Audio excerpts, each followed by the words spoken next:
ازيكم؟ ايه الاخبار؟ يا رب تكونوا بخير وبصحة وبسعادة. قبل ما تحكم على حد اسأل نفسك، هل شفت الصورة كاملة ولا جزء من حياته؟ هل انت عارف هو مر بايه في حياته؟ احنا اتعودنا نقعد نطلع احكام على غيرنا، مش اتعودنا وبس، ده احنا ادمنا خلاص، الموضوع بقى ادمان. بنقعد نطلع احكام على اي حد، سواء نقول ده شكله مش كويس او ده شكله كويس، ده شكله وحش، ده شكله بايظ، ده تصرفاته كويسة، ده تصرفاته مش كويسة، ده شكله شرير، ده شكله طيب. كل الاحكام اللي احنا بنطلعها دي بنطلعها علشان نخدع نفسنا ونحسس نفسنا اننا تمام واحسن منهم، واننا مفيش فينا اي عيوب، رغم اننا ممكن نكون اسوأ منهم في حاجات تانية، او هم احسن مننا في حاجات تانية. اللي انت مش واخد بالك منه انك كل ما بتحكم على حد انت بتكون او بتبني قانون جوه دماغك.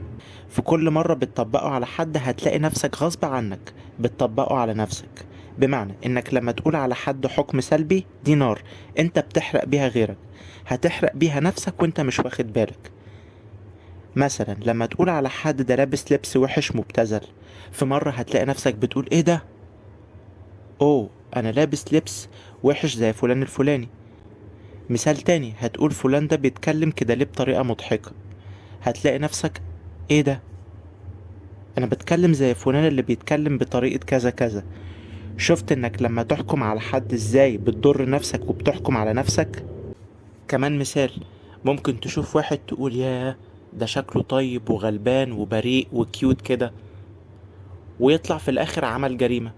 ما كل القتلة والسفاحين اللي انت بتشوفهم في المحاكم بيبقى شكلهم طيب وبريء وكيوت، وتقعد تقول معقولة اللي عمل الجريمة دي يكون شكله كيوت كده، او الراجل الطيب ده يكون هو اللي عمل الجريمة دي؟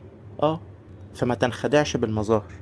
انت ممكن تجمع شوية حاجات او شوية افكار علشان تفهم ازاي تتعامل مع اللي قدامك ده، لكن ما تبقاش احكام نهائية او حقيقة مطلقة.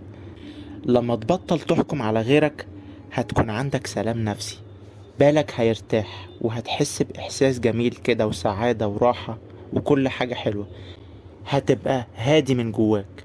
لو عايز تبطل تحكم على نفسك وترحم نفسك بطل تحكم على غيرك. كل واحد فينا جواه عالم، جواه كون خاص بيه، وفي الآخر يجي واحد يقولك أنا عرفت عنك كل حاجة، أو أنت تروح تحكم على حد وتقول أنا خلاص عرفت عن فلان الفلاني كل حاجة. طب إزاي؟ أنت مش هتعرف توقف عقلك عن إنه هو يطلع أحكام، عقلك برضه هيفضل يطلع أحكام، ما تحاولش إن أنت توقفه. فتقبل الحكم اللي بيطلع ده وما تحكيهوش لحد، وفكر نفسك إن ده مش حقيقة. شكرا جدا، واشوفكم على خير الحلقة الجاية. كل الصحة، كل السعادة، سلام.